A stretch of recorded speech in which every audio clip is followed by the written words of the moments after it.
नमस्कार, आप देख रहे हैं उत्तराखंड का महासंग्राम। मैं हूं आपके साथ संदीप तिवारी। उत्तराखंड में प्रसिद्ध चारधाम यात्रा 30 अप्रैल से गंगोत्री और यमुनोत्री धाम के कपाट खुलने के साथ शुरू होने जा रही है। इस पवित्र यात्रा को लेकर तैयारियां जोरों पर चल रही हैं। सरकार और संबंधित विभाग व्यवस्थाओं को दुरुस्त करने में जुटे हुए हैं ताकि श्रद्धालुओं को किसी भी तरह की कोई परेशानी का सामना न करना पड़े। वहीं प्रधानमंत्री मोदी दौरे और धामी के ऐलान के बाद उम्मीद है कि इस वर्ष यात्रा के दौरान रिकॉर्ड तोड़ श्रद्धालु पहुंचेंगे, क्योंकि कुछ दिन पहले ही प्रधानमंत्री मोदी ने उत्तराखंड पहुंचकर शीतकालीन यात्रा की ब्रांडिंग की थी, जिससे स्थानीय व्यापारियों के भी चेहरे खिले हुए हैं। रिपोर्ट देखिए। उत्तराखंड में चारधाम यात्रा 2025 की शुरुआत 30 अप्रैल से होने जा रही है और इस बार श्रद्धालुओं का उत्साह देखने लायक है। यात्रा के लिए अब तक हुए ऑनलाइन पंजीकरण ने रिकॉर्ड तोड़ दिया, जो यह दर्शाता है कि इस बार यात्रा ऐतिहासिक रहने वाली है। गढ़वाल मंडल विकास निगम के मुताबिक अब तक 4 करोड़ रुपए से अधिक की बुकिंग हो चुकी है। सितंबर और अक्टूबर के लिए बुकिंग अभी से शुरू नहीं हुई, जिससे यह आंकड़ा और भी बढ़ने की उम्मीद है। आपको बता दें कि प्रधानमंत्री नरेंद्र मोदी ने हाल ही में मुखबा और हर्षिल पहुंचकर लोगों में 12 मासी यात्रा को लेकर खासा उत्साह बढ़ाया था। उन्होंने न केवल शीतकालीन यात्रा को प्रमोट किया, बल्कि चारधाम यात्रा की भी बड़े स्तर पर ब्रांडिंग की थी। आपको बता दें कि पिछले 10 सालों में चारधाम यात्रा के श्रद्धालुओं की संख्या में भारी बढ़त देखने को मिली। इस बार गंगोत्री यमुनोत्री के कपाट 30 अप्रैल को खुलेंगे। केदारनाथ धाम के कपाट 2 मई को खुलेंगे। बद्रीनाथ धाम के कपाट 4 मई को खुलेंगे। वहीं 12 मासी यात्रा से स्थानीय लोगों को भी स्वरोजगार के अवसर प्रदान होंगे। देखिए, इस बार मैं 2 बार पहले भी बैठक कर चुका हूँ। मैं स्वयं उसकी समीक्षा कर रहा हूँ और बहुत जल्दी चारधाम यात्रा को और व्यवस्थित करने के लिए चारधाम यात्रा परिषद हम उसका एक गठन करने वाले हैं, जो यात्रा को विधिवत रूप से संचालित करेंगी। और क्षमता भी बढ़ गई है और क्षमता भी बढ़ रही है और साथ साथ होम स्टे बन रहे हैं, होटल बन रहे हैं। और दूसरा यह है कि आसपास के जो स्थान है, हमारे देव स्थानों के आसपास, चूँकि जब यात्रा का शुभारंभ होता है वो एक हमारा बहुत पीक आवर्स होता है। 1-1.5 महीने का जो समय है, उस कालखंड में आसपास के क्षेत्रों में भी जो देव स्थानों के आसपास के धामों के आसपास के स्थान हैं, उनको हम डेवलप करने पर भी विचार कर रहे हैं। रजिस्ट्रेशन की व्यवस्था और अच्छी हो, यात्रा का और अच्छी व्यवस्थित तरीके से यात्रा हो, उन सभी पर विचार करके प्रत्येक विभाग वाइज हम लोग लगातार उसकी समीक्षा कर रहे हैं। अभी यात्रा प्रारंभ होने से पहले अभी और भी हमारी बैठकें होंगी, जिसका क्रम लगातार अनुरूप रूप से जारी रहेगा। हमने एक काम और शुरू किया, शीतकालीन यात्रा का प्रारंभ किया। और ये शीतकालीन यात्रा निश्चित रूप से हमारे राज्य के लिए बहुत बड़ा गेम चेंजर होने वाली है। गेम चेंजर होने वाली है और इससे जो 6 महीने हमारे दुकानदार हैं, होम स्टे वाले हैं, होटल वाले हैं, टैक्सी वाले हैं, टूरिस्ट गाइड है, इन सभी का काम चलने वाला है। 6 महीने की जगह 12 महीने इस वर्ष तो हमने इसका प्रारंभ किया। चूंकि कुछ व्यवस्थाएं भी हमने करी, आने वाले समय में हम और अच्छी व्यवस्था करेंगे, पहले से तैयारी करेंगे, लोगों को बुलाएंगे, आमंत्रित करेंगे। कुछ हमारे प्रमुख जो लोग हैं, जिनके आने के बाद लोग उन स्थानों की ओर ध्यान जाएगा। जैसे आदमी प्रधानमंत्री जी आदि कैलाश गए, प्रधानमंत्री जी हमारे जब केदारनाथ की उन्होंने गुफा में जाकर रात्रि प्रवास किया, माणा गांव गए और अभी मुखवा हर्षिल गए, और उसके बाद वहां जाने वाले यात्रियों की संख्या बढ़ गई और इस वर्ष उन्होंने इस यात्रा को प्रोत्साहित किया। निश्चित रूप से ये यात्रा हमारे राज्य के लिए बहुत बड़ा समृद्धि का कारण बनने वाली है। आपको बता दें कि चारधाम यात्रा 2023 में 56 लाख से अधिक श्रद्धालु पहुंचे थे, जबकि 2024 में करीब 50 लाख श्रद्धालु यात्रा पर आए। इस साल यह संख्या और बढ़ सकती है। इस बार यात्रा को अधिक व्यवस्थित, सुरक्षित बनाने के लिए सरकार चारधाम यात्रा प्राधिकरण के गठन पर भी विचार कर रही है। यह प्राधिकरण चारधाम यात्रा से जुड़े सभी प्रबंधों की निगरानी करेगा और यात्रा को सुचारू रूप से संचालित करने में अहम भूमिका निभाएगा। इसके अलावा चारधाम मंदिरों के आसपास के क्षेत्रों का भी विकास किया जाएगा, ताकि श्रद्धालुओं को अधिक सुविधाएं मिल सके। इस बार चारधाम यात्रा 30 अप्रैल से गंगोत्री और यमुनोत्री धाम के कपाट खुलने के साथ शुरू होने जा रही है। इस यात्रा को लेकर तैयारियां जोरों पर है। सरकार और संबंधित विभाग व्यवस्थाओं को दुरुस्त करने में जुटे हैं ताकि श्रद्धालुओं को किसी तरह की परेशानी का सामना न करना पड़े। मुख्यमंत्री पुष्कर सिंह धामी खुद व्यवस्थाओं की समीक्षा कर रहे हैं और विभागीय अधिकारियों को निर्देश दे रहे हैं कि यात्रा के दौरान श्रद्धालुओं की सुविधाओं में कोई कमी न रहे।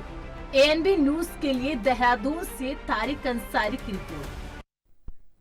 शीतकालीन चारधाम यात्रा से एक तरफ जहां कई प्राचीन मठ मंदिरों के दिन बहुरने की उम्मीद जगी है, वहीं दूसरी तरफ स्वरोजगार की भी उम्मीदें जगी हैं। यहाँ कई मठ मंदिर हैं जो अब भी तीर्थयात्रियों और पर्यटकों की नजरों से दूर हैं, लेकिन जब 12 महीने श्रद्धालु उत्तराखंड पहुंचेंगे तो इन मंदिरों की तरफ भी रुख करेंगे, जिससे वहां रह रहे लोगों को रोजगार मिलेगा। यही वजह है कि शीतकालीन यात्रा का सब स्वागत कर रहे हैं। हालांकि अभी तीर्थों तक पहुंचने के लिए सड़कें और अन्य सुविधाओं के लिए विकास की जरूरत होना बताई जा रहा है। इस तरीके के निर्देश तो पहले सरकारें देती आई है और उसका अब तक हमारे को किसी को कोई लाभ नहीं मिल पाया है। तो सरकार का तो यह है कि चलो आश्वासन दे देती है, लेकिन उस पर कितने खरे उतरेंगे अभी तक इस सरकार को कुछ कहना मुश्किल है। और जहां तक यह है कि अधिक से ज्यादा इसमें देवी को पड़ जाता है, क्योंकि बरसात के सीजन में कोशिश सरकार करती है, लेकिन बरसात के सीजन में हमें तो कंटिन्यू कोई काम नहीं करवाता है, न ही यात्रा सुचारू रूप से कार्य करती है। उस टाइम पर सारे रास्ते जो है बंद हो जाते हैं, उसमें सरकार भी क्या करेगी, है ना। तो ये तो हो नहीं सकता कि 12 महीने काम वहाँ पर पॉसिबल नहीं है। जो चीज़ पॉसिबल नहीं है उस पर सरकार आश्वासन दे सकती है कि ऐसा है, लेकिन पब्लिक भी क्या करे। जो आती है पब्लिक, हम अब तक जो कार्यकाल है 6 महीने का कार्यकाल होता है कि 6 महीने यात्रा सीजन बंद रहता है, 6 महीने चालू रहता है। तो वो तो क्या है कि जो मंदिर के जो है मंदिर के जो है तिथि के हिसाब से खुलते हैं, बंद होते हैं, लेकिन वो फिर इस हिसाब से तो अगर फिर आगे वाले प्रतिष्ठा को ठेस पहुंचेगी। दरबार के हिसाब से देखा जाए प्रतिष्ठा को ठेस पहुंचेगी कि 6 महीने का कार्यकाल जो पिछले कई समय से चला आ रहा है, तो वो उसको बदलना एक पॉसिबल नहीं है। क्योंकि धामी सरकार अभी बीच में ये केदारनाथ जी का मंदिर दिल्ली भी ले गए थे, इसको भी धार्मिकता को ठेस पहुंची कि आप जो नेचर है उसको नेचर को खराब करके आप कहाँ ले उसको अलग जगह क्यों हटा रहे हैं।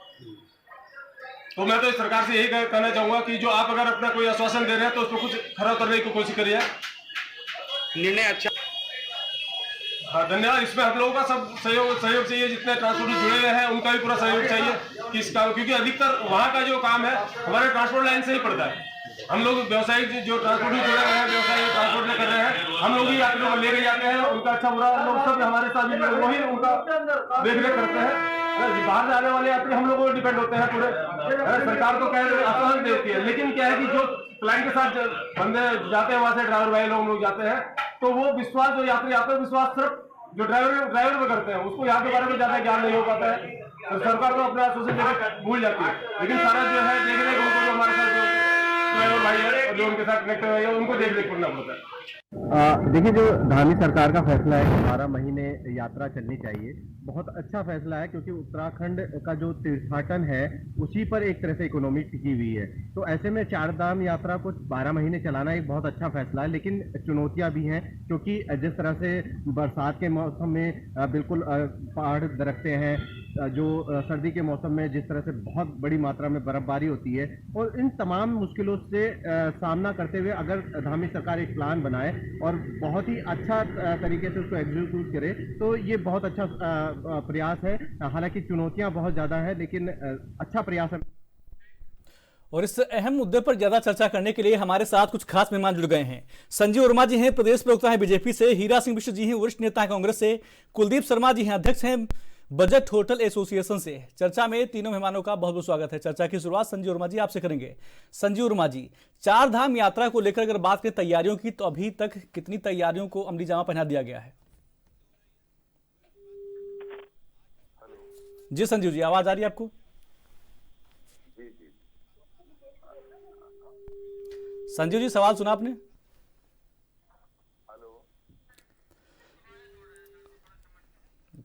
ठीक है, संजीव जी को लग रहा आवाज नहीं पहुंच पा रही, जल्द ही संपर्क करने का प्रयास करेंगे। तो आपको बता दें कि उत्तराखंड में प्रसिद्ध चार धाम यात्रा 30 अप्रैल से गंगोत्री और यमुनोत्री धाम के लिए कपाट खुलने के साथ ही शुरू होने जा रही है। इस पवित्र यात्रा को लेकर तैयारियां भी जोरों पर चल रही है। सरकार का दावा है कि जो तैयारियां हैं और बेहतर करेंगे, जिससे श्रद्धालु हैं और ज्यादा संख्या में यहाँ पर यात्रा के लिए पहुंचे। हीरा सिंह बिष्ट जी, आपको आवाज आ रही है?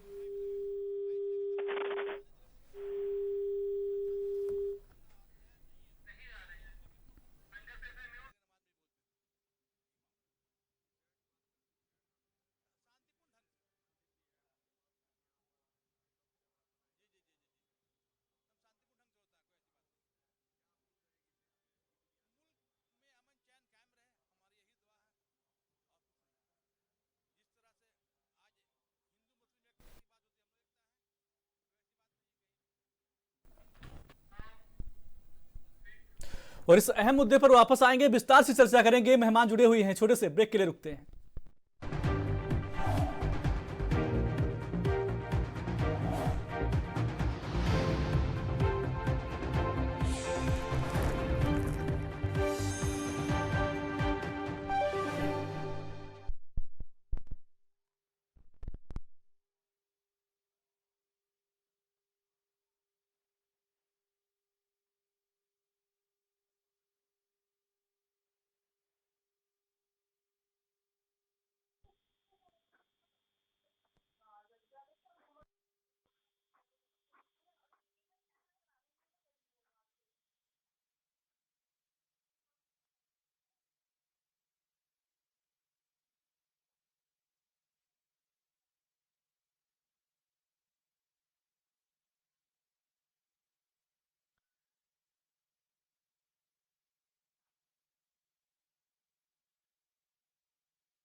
ब्रेक के बाद स्वागत है आपका। सीधे चर्चा की शुरुआत करते हैं। संजीव वर्मा जी, आवाज आ रही है आपको? संजीव वर्मा जी, चार धाम यात्रा को लेकर अगर तैयारियों की बात करें तो सरकार ने अभी तक क्या कुछ तैयारियां कर ली हैं? आलोक जी, देखिए, चार धाम यात्रा सनातन आस्था के केंद्र है और देश में आए 56 लाख जो श्रद्धालु पिछले वर्षों में आए, उसका और पीछे छोड़ देने की इस बार मैं सोचता हूँ उम्मीद है। और सरकार यात्रा को दिव्य भव्य सुरक्षित बनाने के लिए तमाम तैयारियों में जुटी है।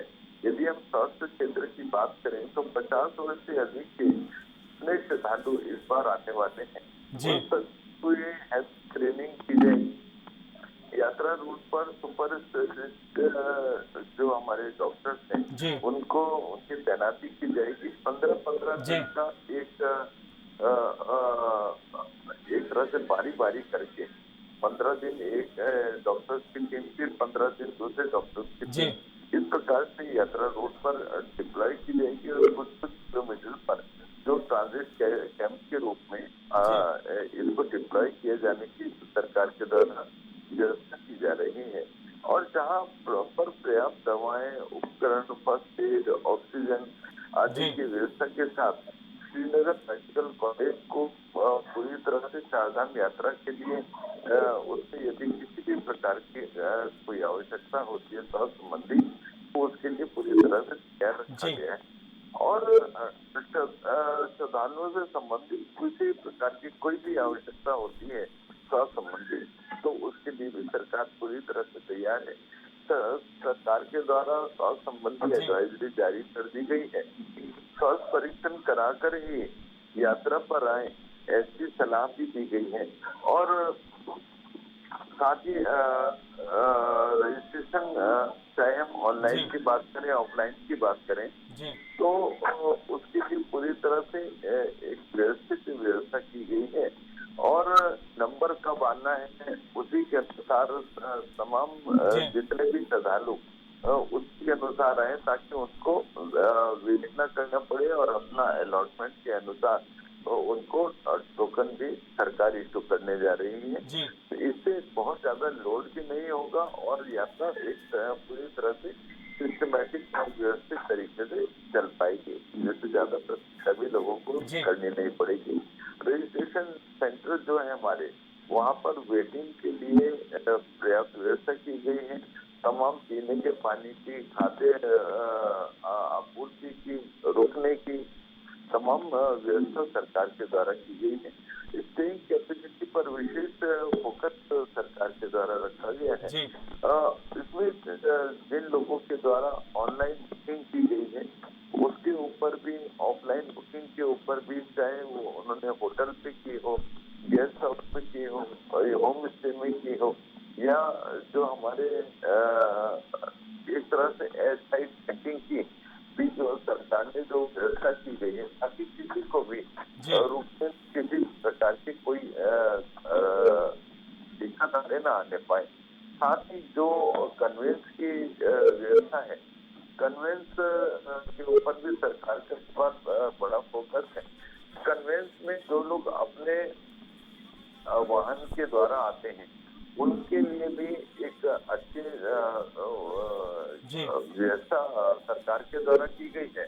साथ ही लगभग 150 से अधिक बसें भी इस बार चारधाम यात्रा में सरकार के द्वारा लगाई, ताकि किसी को भी किसी प्रकार की कोई दिक्कत आने ना पाए, किसी भी प्रकार की ओवर रेटिंग ना हो, कोई भी कहीं पर भी खाने पीने की गुणवत्ता में किसी प्रकार की कोई कमी न रहे। इसके लिए जो हमारा फूड सेफ्टी डिपार्टमेंट है उसको पूरे समय तक ठीक है संदीप जी, आएंगे अभी। ठीक है, हीरा सिंह मिश्र जी, आवाज आ रही है आपको? हीरा सिंह मिश्र जी, चर्चा में आपका बहुत बहुत स्वागत है। हीरा सिंह मिश्र जी, 30 अप्रैल से शुरू होने वाली चार धाम यात्रा के लिए धामी सरकार ने चाक चौबंद व्यवस्थाएं शुरू कर दी है करनी, कैसे देखते हैं आप? सरकार ने तो पिछले टाइम में 4 चौबंद व्यवस्था की घोषणा की थी। अच्छा, अगर व्यवस्था करे तो हम स्वागत करते हैं और हम सहयोग करेंगे प्रत्येक का घर में कि उत्तराखंड देवभूमि की यात्रा सफल हो, किसी प्रकार की अप्रिय घटना न घटे। लेकिन पिछले टाइम में व्यवस्था धरी की धरी रह गई थी। इतना लोगों को परेशानी हुई यात्रियों को जाम का, दवा के इलाज का। राइट फ्रॉम ऋषिकेश में भारी मात्रा में रुकने की व्यवस्था नहीं थी। पूरे चार धाम यात्रा पर इतना भारी मात्रा में यात्री हमारा आया, लेकिन बस निराशा, हताशा और अव्यवस्था पिछले टाइम ऐसा कभी हुआ ही नहीं आज तक, इतना पिछले टाइम अव्यवस्था रही। ये सरकार 4 चौबंद की बात करते रहे हमने सब व्यवस्था का, लेकिन ऐसा नहीं था।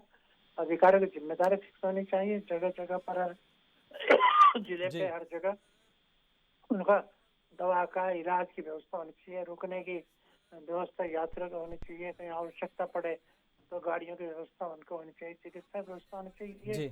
पिछले टाइम से बहुत कुछ सीखना है।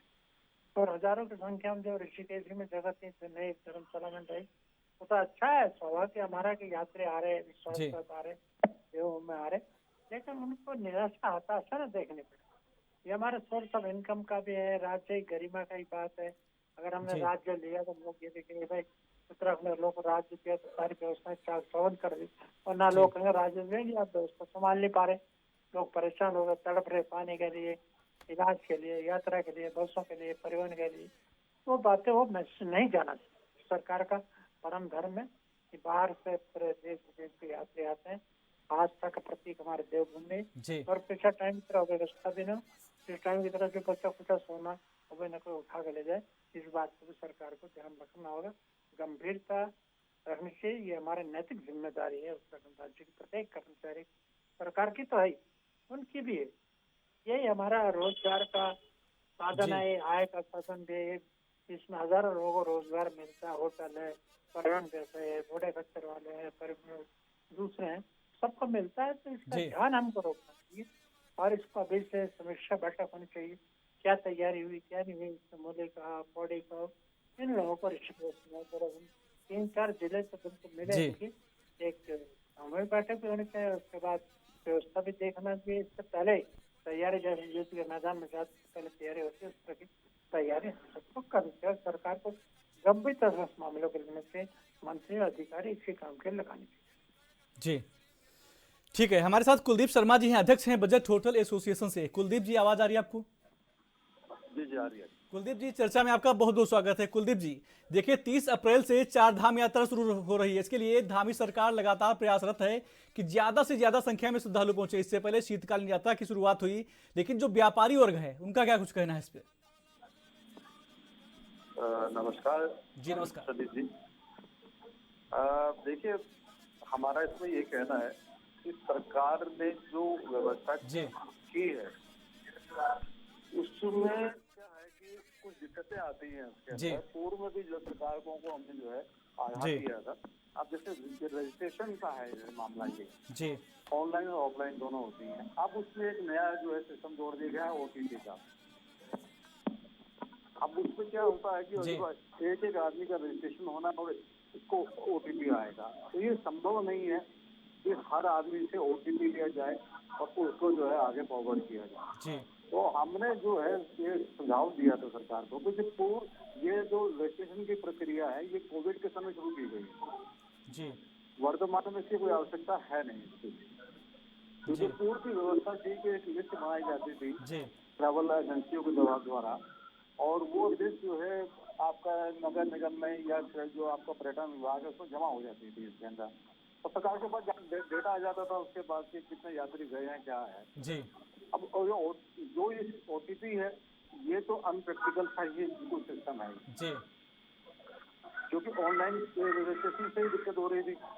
पिछली बार जो है आपको मालूम होगा कि हरिद्वार के अंदर जो पर्यटन विभाग ने जो ये कैंप लगाया था उसके अंदर मारपीट हो गई थी इसको लेकर, और यात्रा बिल्कुल ठप हो गई थी, बंद हो गई थी।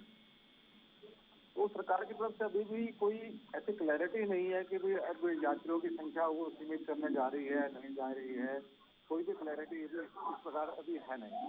ऐसे में संशय रहता है कि यात्री जो अपना रजिस्ट्रेशन कराता है वो आता है तो उस समय पर उसकी यात्रा हो पाएगी या नहीं हो पाएगी, तो ये क्लैरिटी अभी तक सरकार के द्वारा कुछ नहीं दी गई। इसी प्रकार हमने सुझाव दिया था कि जो पैदल मार्ग हैं जैसे केदारनाथ जी का हो गया और यमुनोत्री का हो गया, तो उसमें हमने उनको सुझाव दिया था कि रेलिंग लगाने के लिए और 3 शेड लगाने के लिए। तो उसमें भी अभी तक कुछ भी सरकार की तरफ से कोई भी जो है अभी हमें सूचित नहीं किया गया कि वो ऐसा कोई उनका ऐसे कोई करना जा रहे हैं या नहीं लगाने जा रहे हैं। तो फिर दिक्कत क्या है कि बड़ी यात्रा होती है, मौसम का पता नहीं होता, तो ऐसे में यात्रियों के साथ कोई दुर्घटना ना हो, इसलिए अति आवश्यक है कि पूरे मार्ग पर जो है 3 शेड लगाया जाए और रेलिंग की व्यवस्था हो, ताकि जो है यात्रा जो हम चीज करना चाहते हैं वो भी एक कदम।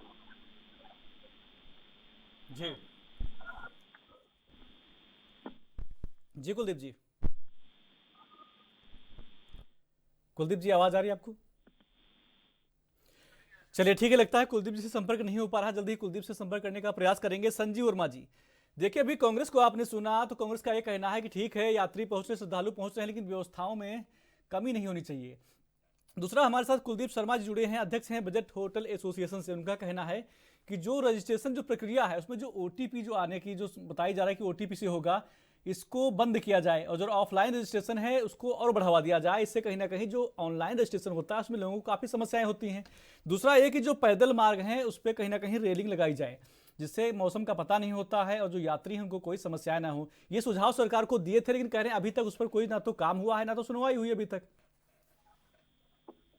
देखिए संजीव वर्मा जी, संदीप तिवारी स्टूडियो से। हेलो संजीव जी, संदीप तिवारी स्टूडियो से बोल रहे हैं। जी संदीप जी, जी जैसे अभी कुलदीप जी अपनी बात रख रहे थे, तो सरकार जो भी इस प्रकार की व्यवस्थाएं कर रही है, तो उससे क्या है कि एक्चुअल जितने हमारे श्रद्धालु आ रहे हैं या रास्ते में है या जिन्होंने ऑफलाइन बुकिंग कराई है, ऑनलाइन बुकिंग कराई है, तो उनकी एक्चुअल संख्या भी हमारी जो 4 धाम की जो व्यवस्था कर रहे हैं उनको मालूम हो सकती है, तो उससे तमाम व्यवस्थाएं करने में सुविधा मिलती है। चाहे हम रहने की बात करें, चाहे कन्वेंस की बात करें, चाहे खाद्य सामग्री की बात करें, चाहे हेली सेवा की बात करें, तो जब तक हमारे पास एक एक्चुअल आंकड़ा नहीं होगा तो तमाम व्यवस्थाओं को पूरी तरह से पारदर्शी बनाने के दिशा में हमारे कहीं ना कहीं दिक्कत आएंगी, और उन दिक्कतों को से पार पाने के लिए सरकार लगातार काम करती रहती है और पिछली गलतियों से सबक लेते हुए आगे वो गलतियां या जो कमियां रही उन कमियों को की पुनरावृत्ति ना हो, इस प्रकार का सिस्टम जो है लगातार काम करता रहता है। यदि पिछली बार कोई कमी रह गई तो उस कमी को पूरी तरह से दुरुस्त किया जाए, ताकि जो हमारा श्रद्धालु बाहर से आ रहा है वो उत्तराखंड से एक अच्छी छवि लेके जाए सरकार के प्रति, सिस्टम के प्रति, और उसको यात्रा सुगम रहे, सुरक्षित रहे, और यात्रा में उसका कम से कम समय लगे, उसको कहीं पर भी ज्यादा वेट ना करने पड़े, उसको खान पान की एक अच्छी व्यवस्था मिले, ओवर रेटिंग ना मिले, और एक तरह से एक बाहर जब अपने घर वापस जाए तो सिवाय उसके मुख से उत्तराखंड सरकार की तारीफ के और कुछ ना लेकिन हो। संजीव वर्मा जी, आपसे यह भी समझेंगे। संजीव वर्मा जी, आवाज आ रही है आपको? संजीव वर्मा जी, अगर यात्रियों की संख्या की बात करें तो 2023 में लगभग 56 लाख यात्री पहुंचे थे। वहीं 2024 की बात करें तो ये आंकड़ा कम हो गया, 50 लाख पहुंच गया। ऐसा क्यों हुआ? सर, पिछली बार आपको जानकारी होगी, जिस समय यात्रा सीजन चल रहा था और बरसात का समय आ गया था, तो और बरसात का समय आने के बाद में जैसे यात्रा पुनः आरंभ हुई तो एकदम से केदारनाथ में एवलॉन्च आया, और एवलॉन्च की वजह से वहां पर बहुत समय तक यात्रा बाधित रही, और तमाम जितने भी हमारे श्रद्धालु आते हैं उनकी जान माल की सुरक्षा करना भी सरकार की प्रथम प्राथमिकता है, और सरकार ने अपने कर्तव्य का निर्वहन करते हुए तमाम जो श्रद्धालु आ रहे थे उनको सबसे पहले तो सुरक्षित स्थानों पर पहुंचाया। उनकी रक्षा करने के लिए जितने भी SDRF, NDRF की जो व्यवस्था कर सकते थे, आर्मी की व्यवस्था कर सकते थे, उन सभी और पुलिस के द्वारा भी उनको सुरक्षित स्थानों पर पहुंचाया गया। साथ ही इतने समय तक पूरा यात्रा रूट को पूरी तरह व्यवस्थित किया गया जब तक सरकार ने जनता से और श्रद्धालुओं से आह्वान किया कि जब तक यात्रा रूट पूरी तरह से व्यवस्थित नहीं हो जाता, उसमें आप जानकारी कई पुल भी बह रहे थे और सड़क मार्ग भी बाधित हो गया था। तो ऐसी स्थिति में सरकार के द्वारा सिस्टम के द्वारा स्वयं इस बात का आह्वान किया गया था कि जब तक यात्रा रूट पूरी तरह व्यवस्थित नहीं हो जाता, जब तक आप यात्रा पर आने बचें, ताकि किसी भी प्रकार का जान माल को हानि न होने पाए। मैं सोचता हूँ एक ही बड़ा कारण था यात्रा में जो श्रद्धालुओं की संख्या में कमी आने की, और मैं सोचता हूँ जो हमारा 2023 के 56 लाख का आंकड़ा था, इस बार उस आंकड़े को हम कई पीछे छोड़ जाएंगे। जिस प्रकार श्रद्धालुओं के अंदर अति उत्साह का एक भाव है, और वो लगातार देख रहे हैं कि सरकार कितनी बड़े के साथ चारधाम यात्रा की तैयारियों में जुटी हुई है। अभी कुछ ही माह में केदारनाथ का जो रोपवे है उस पर भी काम आरंभ होने जा रहा है, और हेमकुंड साहिब पर भी जो रोपवे का काम है वो भी आरंभ होने जा रहा है।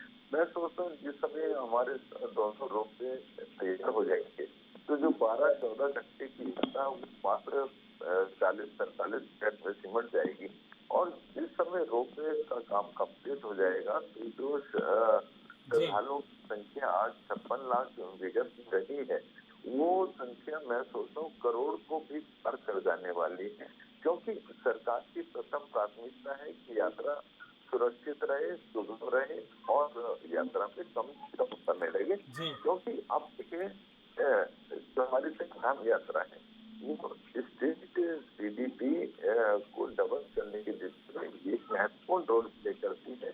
जो यात्रा रूट पर जितने लोग वास करते हैं उनकी एक तरह से आर्थिक वृद्धि का काम करते हैं, आर्थिक लाइफलाइन का काम करता है, और जितने ज्यादा श्रद्धालु आएंगे उतना ज्यादा उनको रोजगार मिलेगा, उतनी ज्यादा उनकी जो एक तरह से स्टेट GDP भी बढ़ेगी, और उनका जो आर्थिक स्तर है वो भी मैं सोचता हूँ ऊंचा होगा। और जिस प्रकार से प्रधानमंत्री जी के द्वारा यात्रा को पूरे 12 माह चलाने का एक आह्वान किया गया है और एक तरह से शानदार ब्रांडिंग करने का काम भी माननीय प्रधानमंत्री जी के द्वारा किया गया है। एक बड़ा सौभाग्य का विषय ये है कि माननीय प्रधानमंत्री जी के ऊपर पूरे देश की और विदेश की और पूरे विश्व की जनता इतना विश्वास करती है। माननीय प्रधानमंत्री जी जिस बात का आह्वान करते हैं वह जनता उसको सर माथे लेती है और उनके आह्वान को अक्षरशः वो उसका अनुसरण करती है। अभी प्रधानमंत्री जी के द्वारा कहा गया कि जिसके पास जब भी वक्त हो, अभी तक जो यात्रा वहाँ चलते थे उन्होंने कहा जिसके पास शीतकाल में समय है वो शीतकाल में है, जिसके पास ग्रीष्म काल में समय है वो ग्रीष्म काल में समय है।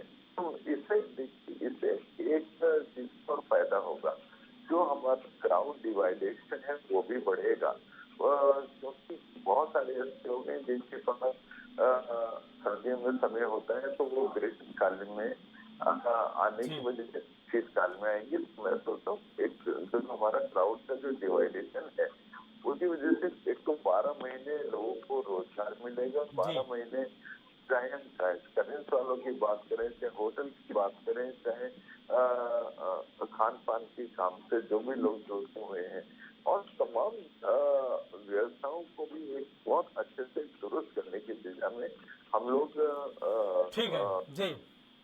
सक्षम होंगे। हम चाहे हेली सेवा की बात करें तो हेली सेवा के क्षेत्र में भी जो हम जितनी कंपनी अभी लगी हुई है और हेली सेवा को और ज्यादा व्यवस्थित हम कैसे कर सकते हैं, इस और भी सरकार लगातार काम कर रही है। हर जिले को हेली सेवा से जोड़ने की दिशा में भी हमारी सरकार लगातार काम ठीक है संजीव जी आएंगे, ठीक है संजीव जी आएंगे भी, ठीक है। हीरा सिंह मिश्र जी आवाज आ रही है आपको? जी बहुत धीमे आ रही है आवाज। ठीक है, अभी आ रही है आवाज ठीक से आपको? जी हीरा सिंह मिश्र जी, देखिए सरकार का ये मानना है कि जो उत्तराखंड की जो जीडीपी है उसमें जो चारधाम की यात्रा होती है बहुत महत्वपूर्ण भूमिका निभाती है। तो इसके लिए जो सरकार तैयारियां करती है बहुत अपर लेवल की तैयारियां करती है ताकि श्रद्धालुओं को कोई भी दिक्कत ना हो। आपको कहाँ लग रहा है कि अव्यवस्थाएं फैली हुई हैं जिनको दुरुस्त करना चाहिए सरकार को भी? नहीं, सरकार को मैं कहता आज तक की यात्रा में कुछ वर्षों में जो सबसे ज्यादा अव्यवस्था हुई पिछले वर्ष हुई जी। सरकार को कुछ सीखना चाहिए, अधिकारियों को अपनी जिम्मेदारी सरकार को लेनी चाहिए जी कि यात्री परेशान न हो, क्योंकि ये तीर्थ यात्रा भी है, धार्मिक यात्रा भी है, टूरिस्ट पर्यटक यात्रा भी है, सब कुछ मिला हुआ उत्तराखंड में है जी। इसलिए सरकार ने उसकी तरह जहाँ मेडिकल की सुविधा होनी चाहिए, रुकने की व्यवस्था होनी चाहिए, परिवहन की व्यवस्थाएं होनी चाहिए। लोगों में निराशा आता है, लोग फंसे हैं, पता का 2 दिन खाना नहीं मिल रहा, वहाँ गाड़ी नहीं मिल रही, जाम लग रहा है। या तो यात्रा को उतनी अनुमति दें जितनी व्यवस्था है, लेकिन सरकार को ये आकलन तो करती नहीं। आज तक मानक नहीं बनाया, पैमाना नहीं बनाया कि चमोली में कितनी होगी, पौड़ी में कितनी, श्रीनगर में कितने, बीच में कितने लोग रुक पाएंगे, ऋषिकेश में कितने, धर्मशाला कितने लोग हैं। तो सरकार को आकलन करना चाहिए ना। ये अधिकारी किस बात के तनख्वाह ले रहे? ये डिपार्टमेंट है किससे? पर्यटन टूरिज्म हमारे पास से आय का साधन है, हमारे राज्य के विकास की प्रतिच्छाया उससे प्रतिबिंबित होती है।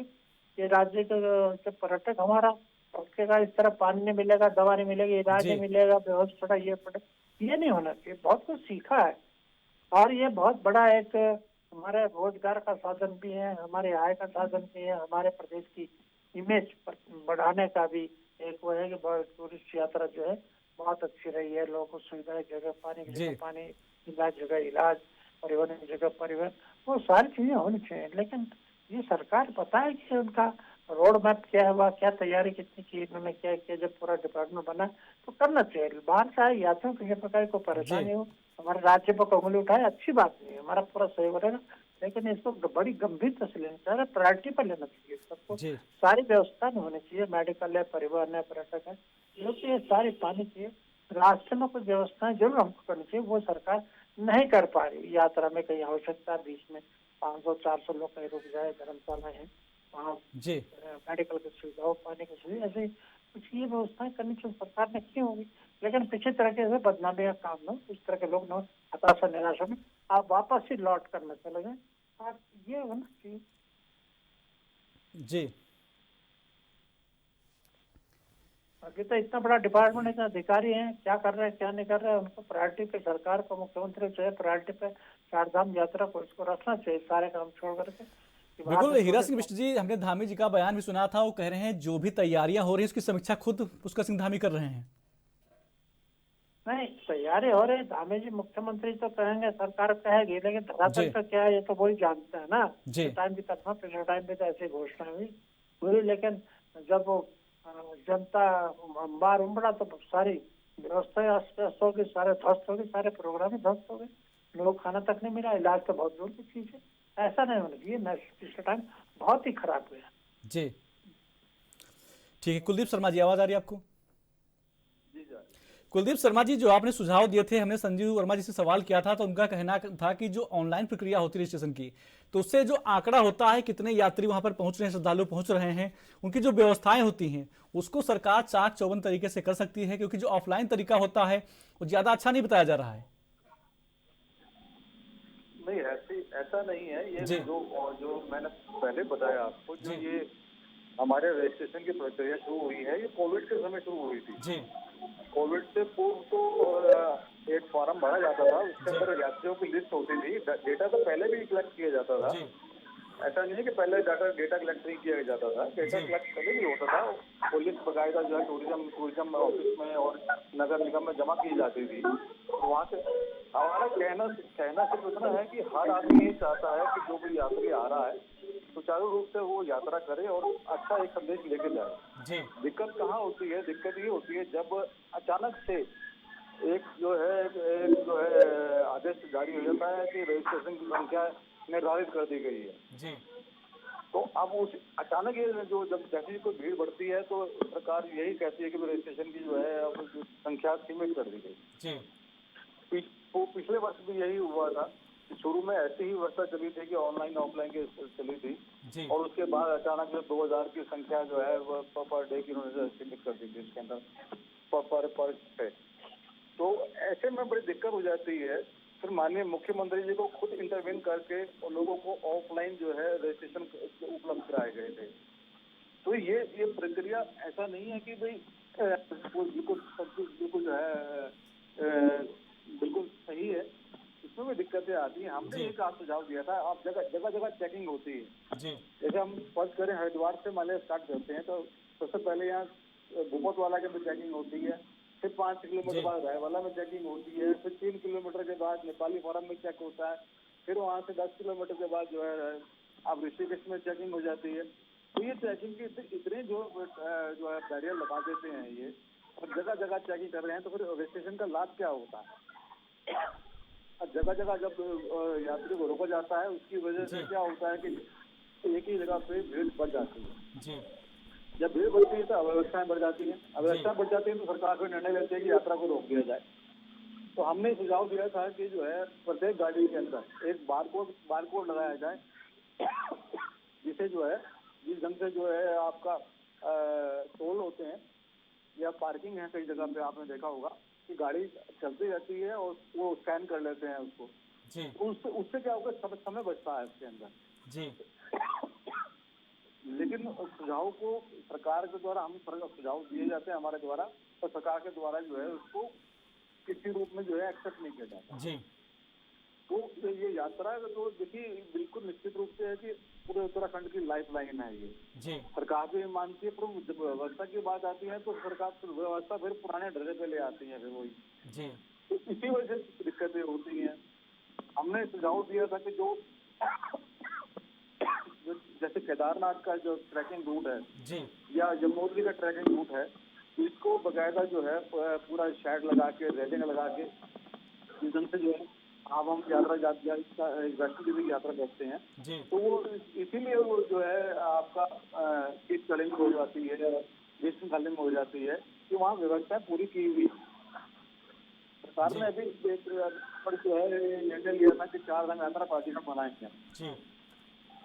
तो माननीय जो प्रमुख सचिव है जो अब हाल ही आज ही हमने इसको पढ़ा है कि जो मुख्य सचिव बनने जा रहे हैं आनंद वर्धन जी, उनकी अध्यक्षता में एक कमेटी बनाई गई जिसमें चार धाम यात्रा प्राधिकरण का एक ग्रुप जो है सब बनाया जा रहा था। अब वो क्योंकि वो अब प्रमुख सचिव से सचिव हो गए हैं, अब वो किसको जिम्मेदारी दी जाएगी, अब कब होगी व्यवस्था, सब कुछ पता नहीं था। तो ये एक ठोस लाइन की बहुत आवश्यकता है कि हर वर्ष होने वाली यात्रा है, तो जब तक हम कोई ठोस नहीं करेंगे तो ये दिक्कतें आएंगी। थोड़ा यात्री बढ़ेगा, हम यात्रा को रोक देंगे। फिर कुछ अव्यवस्था होती है सारी, उसके बाद मैसेज गलत जाता है और फिर यात्रा चौपट हो जाती है। पिछले वर्ष का भी आंकड़ा इसलिए घटा क्योंकि जो है वो ये सारी अव्यवस्था हो गई थी। नहीं तो पिछली बार भी हम वो 56 लाख का आंकड़ा महज जो है 1 महीने के अंदर ही हम पार कर जाते थे, लेकिन नहीं हो पाए। अब हम ये तो निश्चित रूप से है कि यात्रियों का जो आपका रुझान है वो चार धाम यात्रा की तरफ निश्चित रूप से बढ़ता ही जा रहा है। सरकार को पहल करनी चाहिए, इन सब की व्यवस्थाओं को जो है चाक चौबंद समय से कर लेना चाहिए, जो नहीं हो पाती। आज हम देखें सड़कों की हालत आज भी खराब है, अभी तक सड़कों का जो है पुनर्निर्माण का भी व्यवस्था भी वहाँ पे नहीं हो पाई है। ऐसे में हम चार धाम यात्रा की बातें जरूर करते हैं, लेकिन धरातल पे क्या स्थिति है वो भी देखना जरूरी है। जी ठीक है। संजीव वर्मा जी, आवाज आ रही है आपको? संजीव वर्मा जी, आपने कुलदीप शर्मा जी को सुना? जी जी देखिए जी, जब कुलदीप जी ने अपने विचार रखे तो हम अच्छे विचारों का हमेशा से करते हैं और हमेशा चाहते हैं जो उत्तराखंड के हित में और चार धाम यात्रा के हित में और तमाम यहाँ की जो एक तरह से जो मैंने पहले कहा कि उत्तराखंड का जो यात्रा रूट है वो उनके लिए एक लाइफलाइन का काम करता है चार धाम यात्रा। तो उनके फेवर में, उनके हित में सरकार भी लगातार काम कर रही है और जो अच्छे सुझाव, अच्छे कंस्ट्रक्टिव विचार आते हैं तो उनको इम्प्लीमेंट करने का भी सरकार लगातार काम करती है। और जिस प्रकार से भी उन्होंने 2-3 बातें कही, तो सबसे बड़ी जो एक बात है वो है स्टेइंग कैपेसिटी की। कई बार क्या होता है कि क्राउड थोड़ा सा ज्यादा हो जाता है, श्रद्धालु ज्यादा संख्या में आते हैं और वहाँ पर हमारे पास कई बार स्टेइंग कैपेसिटी के रूप में उतने होटल्स हमारे पास उपलब्ध नहीं होते या उतना रुकने की व्यवस्था उसमें थोड़ी कम होती है। तो ऐसे में किसी भी श्रद्धालु को किसी भी प्रकार की अव्यवस्था से ना जूझना पड़े और उनके रहने की, रुकने की पर्याप्त व्यवस्था हो, उसके लिए कई बार ना चाहते हुए भी थोड़ा सा बैरियर लगाना पड़ता है कि जितनी व्यवस्था रुकने की है उतनों को ही आगे अलाउ किया जाए। क्योंकि आप देखें बद्रीनाथ, केदारनाथ, यमुनोत्री, गंगोत्री पूरे देश भर से एक तरह से विपरीत टेम्परेचर वहाँ का होता है। और गर्मियों के समय में जहाँ पर मैदानी क्षेत्रों में 40-45 तक का टेम्परेचर होता है, वहीं बद्रीनाथ, केदारनाथ, यमुनोत्री, गंगोत्री में 0 से लेकर 5-7 डिग्री के आसपास तक का भी टेम्परेचर होता है। तो विपरीत परिस्थिति में किसी के स्वास्थ्य के ऊपर किसी भी प्रकार का प्रतिकूल प्रभाव न पड़े और उनको रहने की व्यवस्था पर्याप्त मात्रा में मिले और स्वास्थ्य की व्यवस्था पर्याप्त मात्रा में मिले, इन तमाम चीजों का भी सरकार का जो एक फोकस रहता है। किसी भी सबकी सुरक्षा भी हो, सबको एक समुचित व्यवस्था मिले, तो उसके लिए कई बार कुछ ऐसे निर्णय होते हैं जो ना चाहते हुए लेने पड़ते हैं। और ये सब कुछ होता है सबकी सुविधाओं का ध्यान रखते हुए और सबकी सुरक्षा का ध्यान रखते हुए। अभी एक स्टेइंग कैपेसिटी की बात आई और जिस प्रकार से लगातार इंफ्रास्ट्रक्चर का जो डेवलपमेंट हमारी केंद्र सरकार के द्वारा, राज्य सरकार के द्वारा लगातार इंफ्रास्ट्रक्चर का डेवलपमेंट हो रहा है। हम चाहे ऑल वेदर रोड की बात करें जिससे हमारी यात्रा 6 माह की जगह पूरे साल भर चलने के लिए सक्षम हुई है। यात्रा पूरे साल भर चलेगी तो हमारा रोजगार, स्वरोजगार बढ़ेगा। अभी आप देखें कर्णप्रयाग रेल परियोजना जो ऋषिकेश से कर्णप्रयाग तक है, अभी मैं सोचता हूँ इसमें 80% से ज्यादा का काम अभी तक कंप्लीट हो चुका है। और उसकी वजह से संजीव वर्मा जी, जो कनेक्टिविटी की बात कर रहे हैं आप, ट्रांसपोर्ट की बात कर रहे हैं, बहुत सी बात है, लेकिन जो अभी कुलदीप शर्मा जी ने कहा था कि जो यात्रा के जो रूट हैं उन पर रेलिंग लगाई जाए, इस प्रकार के सुझाव सरकार को दिए गए थे, लेकिन सरकार का इस पर ध्यान नहीं गया, ये भी कहना है ना उनका। सर जिस तरह कुलदीप जी ने कहा, जी। जो यात्रा रोड पर जो बैरियर होते हैं सड़क के किनारे वाले, उसके ऊपर लगातार काम चल रहा है और बहुत तेजी के साथ काम चल रहा है। और कुछ जगह ऐसी, मैं मानता हूँ कुछ जगह ऐसी भी होंगी जहाँ पर ये काम अभी नहीं हो पाया, तो उन जगहों पर भी लगातार काम मैं सोचता हूँ कुछ ही आने वाले कुछ समय में वहाँ पर भी ये काम कंप्लीट हो जाएगा। और सरकार का ध्यान यात्रा को पूरी तरह से सुरक्षित रखना है, पूरी तरह से किसी भी प्रकार की कोई अव्यवस्था ना हो, किसी भी प्रकार का कोई मिसहैपनिंग ना हो, उसके ऊपर भी सरकार लगातार काम कर रही है। कनेक्टिविटी का मैंने कहा कि हम एलए सर्विस की बात करें, चाहे हम रोड कनेक्टिविटी की बात करें, ऑल रोड के ऊपर यात्रा पूरे 12 माह तक लोग चलाने में सक्षम हुए हैं। अभी जो ऋषिकेश कर्णप्रयाग रेल परियोजना है, 80% काम पूरा हो चुका है। मैं सोचता हूँ अगले साल की जो हमारे चारधाम यात्रा होगी, हो सकता है उसमें हम हमारे बहुत सारे यात्री अपनी गाड़ियों की बजाय रेल में भी यात्रा कर सकते हैं, हो सकता है। बिल्कुल संजीव शर्मा जी, सही कहा आपने। धार्मिक सरकार लगातार प्रयासरत है कि यात्रा को कितना सुगम बनाया जा सके, ताकि यात्री जो हैं, श्रद्धालु हैं, ज्यादा से ज्यादा संख्या में चारधाम यात्रा कर सकें।